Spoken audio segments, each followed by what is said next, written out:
Alright, what's up everybody? It's your boy Akeem and welcome to today's vlog. Why am I so happy today? I'm here to give you a recap of week 6 of the 2015 college football season. And I'm so happy for my Texas Longhorns. And I doubted you guys, I really did. I apologize.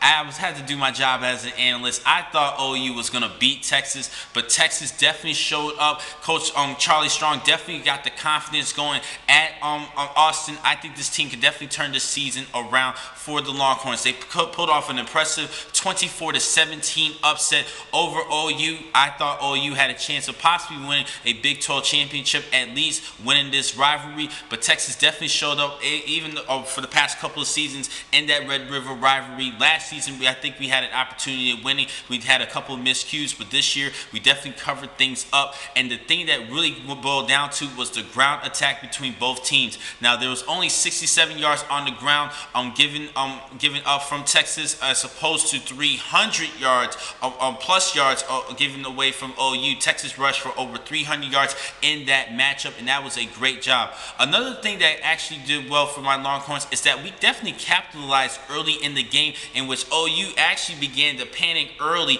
instead of just regrouping and try to continue on and staying focused with their game plan. But they actually crumbled up earlier in the game, in which Texas definitely took advantage of that. I am proud of my Longhorns. I'm so proud of you guys. And yes, I was rooting for you guys during the game, but I told you guys as an analyst, I must do my job and give you my predictions of who I think who would win the games. I thought OU was going to win, and they definitely surprised my Longhorns this matchup. They did a great job. Now it's time for me to talk about all the other games that occurred this past weekend. Another major upset in the Pac-12 conference between USC hosting Washington, in which the Huskies won 17-12. That was a shocker to me. Cody Kessler had a bad game passing in that matchup. Next up, Indiana played at Penn State, in which Penn State won 29-7. That was a good matchup. Christian Hackenberg actually starting to do a little bit better. He had over 200 yards passing, 2 touchdown passes, as well as 2 rushing touchdowns. I should have used him in FanDuel in college football this past week. Now, I'm staying in the Big Ten Conference as Iowa Hawkeyes, due to the great efforts from running back Jordan Kanzuri with 256 yards on the ground and a score, leading the Hawkeyes to a 29-20 victory over the Fighting Illini of Illinois, and this definitely kept this team undefeated for Iowa. Next up, South Carolina actually did not host LSU. The game was played in Baton Rouge due to the flood in South Carolina, in which the Tigers did win 45-24. And there was a great kind gesture from running back Leonard Fournette, who did had over 100 yards in this matchup. He offered his game jersey to donate to the people who had to deal with the flood in South Carolina. This is a great kid coming for LSU, and he does have at least one more year of college eligibility that he must play. Next up, Georgia played at Knoxville to face the Tennessee Vols, and quarterback Joshua Dobbs had a great game. And I think they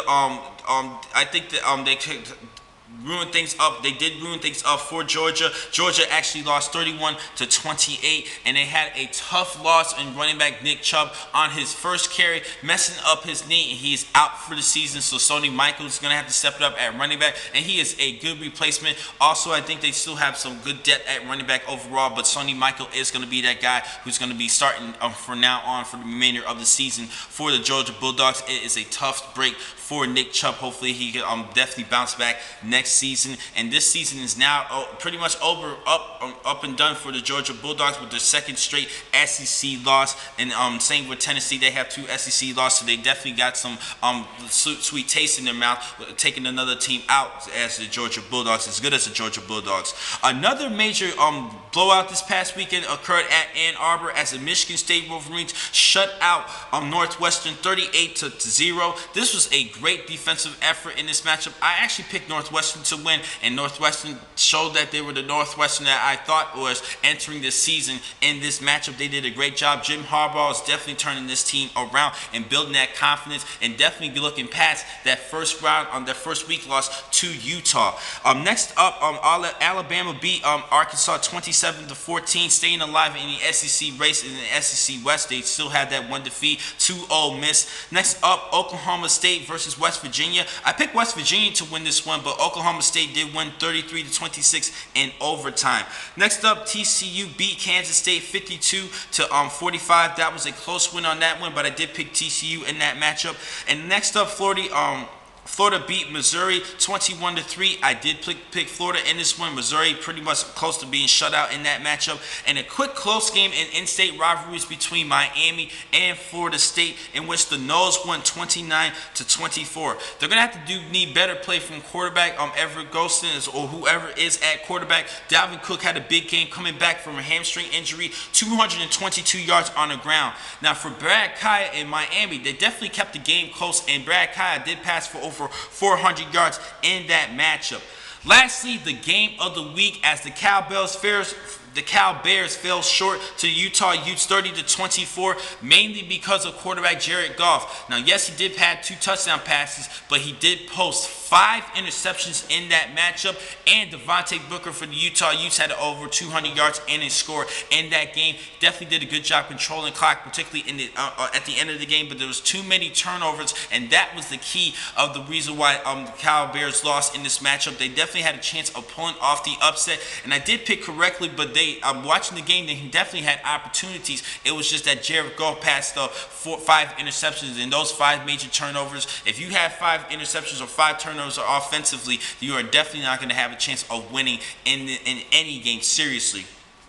That was the main reason why they lost, but that definitely was a first loss for Cal. And now Utah is the only unbeaten team of the Pac-12 conference. This is going to be a good situation for Utah. They definitely control their own destiny for a Pac-12 championship and possibly a berth in the college football playoff.